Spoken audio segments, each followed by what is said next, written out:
Assalamualaikum warahmatullahi wabarakatuh. Waalaikumsalam warahmatullahi wabarakatuh. Selamat sore teman-teman semua. Berjumpa lagi dengan saya Himatul Mustaringah, CGP dari Kabupaten Magelang.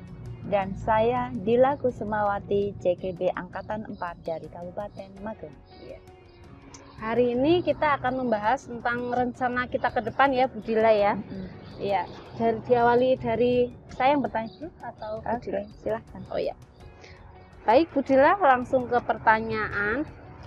Setelah kemarin kita membahas tentang evaluasi diri kita terhadap kompetensi, sekarang kita akan membahas rencana apa setelah kita kemarin tahu kompetensi yang sudah dimiliki, kekurangan atau maksudnya hal yang ingin ditingkatkan. Sekarang kita akan membahas tentang rencana kita ke depan dalam meningkatkan kompetensi tertentu, kemudian disusul dengan kapan waktu akan melaksanakan rencana itu dan indikator keberhasilannya itu apa.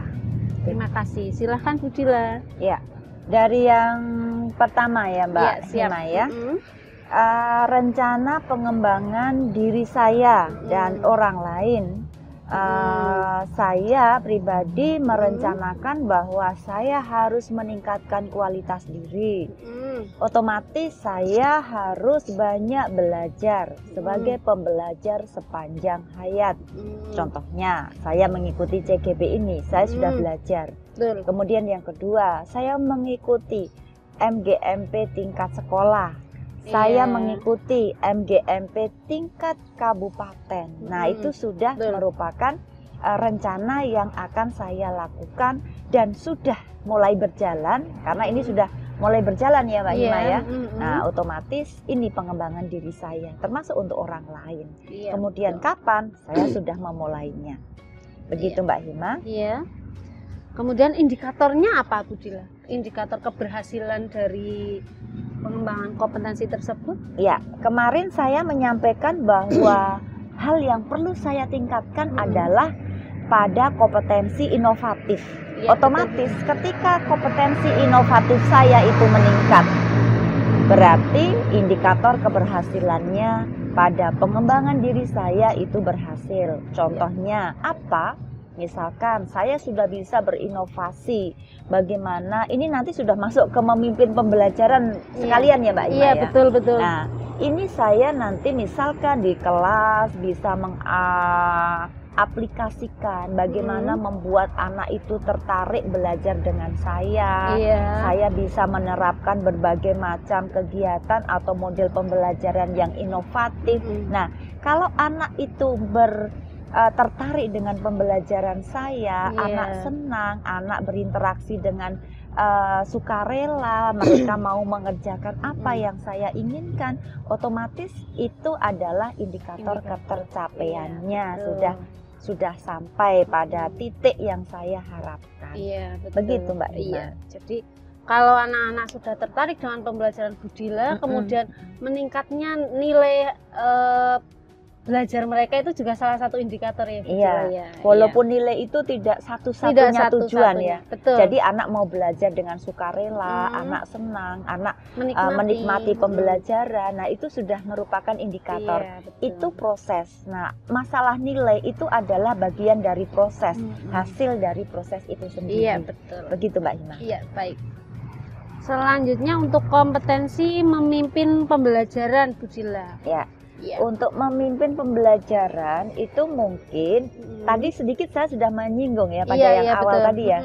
Jadi di kelas saya akan menyampaikan sebuah model bagaimana supaya anak itu nanti tertarik dengan pembelajaran saya. Kemudian indikatornya ketercapaiannya anak mau mempelajari dengan sukarela, anak mengerjakan tugas tanpa merasa terpaksa. Nah, itu salah satunya. Kemudian Mbak Hima yang ketiga memimpin pengembangan sekolah. Memimpin pengembangan sekolah. Saya sebagai tim pengembang sekolah ya, salah satu dari tim pengembang sekolah, otomatis saya akan merencanakan bagaimana sekolah ini nantinya bisa berkembang menjadi lebih baik. Sekolah kami sebagai sekolah adiwiyata, sebagai sekolah sehat, sekolah ramah anak, kemudian yang anti bullying. Nah, itu salah satu aplikasi nantinya yang akan kami kembangkan di sekolah. Begitu Mbak Ima? Iya. Selanjutnya untuk kompetensi yang keempat itu memimpin manajemen sekolah, karena kedepannya kan seorang guru penggerak itu menjadi pemimpin arahnya begitu.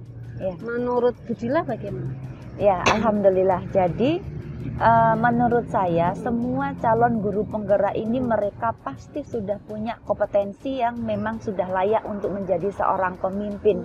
Dari awal rekrutmen sampai dengan sekarang kita masih proses pendidikan, kemudian nanti di endingnya 9 bulan kita melalui pendidikan ini, otomatis pasti akan muncul seorang pemimpin-pemimpin yang sadar bagaimana memperlakukan siswa sebagai anak yang harus kita layani, bagaimana kita mengabdi kepada murid, bagaimana kita sebagai pelayan, bagaimana kita benar-benar memperlakukan anak sesuai dengan kodratnya dia, kemudian betul. Kita menuntun, bagaimana kita menteladankan diri, menjadi penuntun, menjadi teladan, menjadi pendorong, seperti itu Mbak Hina.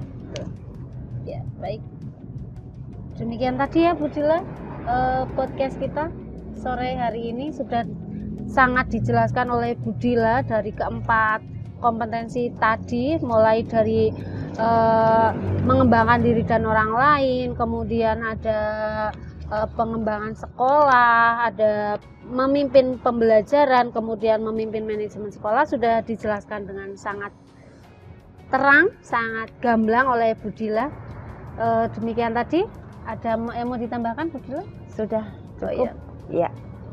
Wassalamualaikum warahmatullahi wabarakatuh.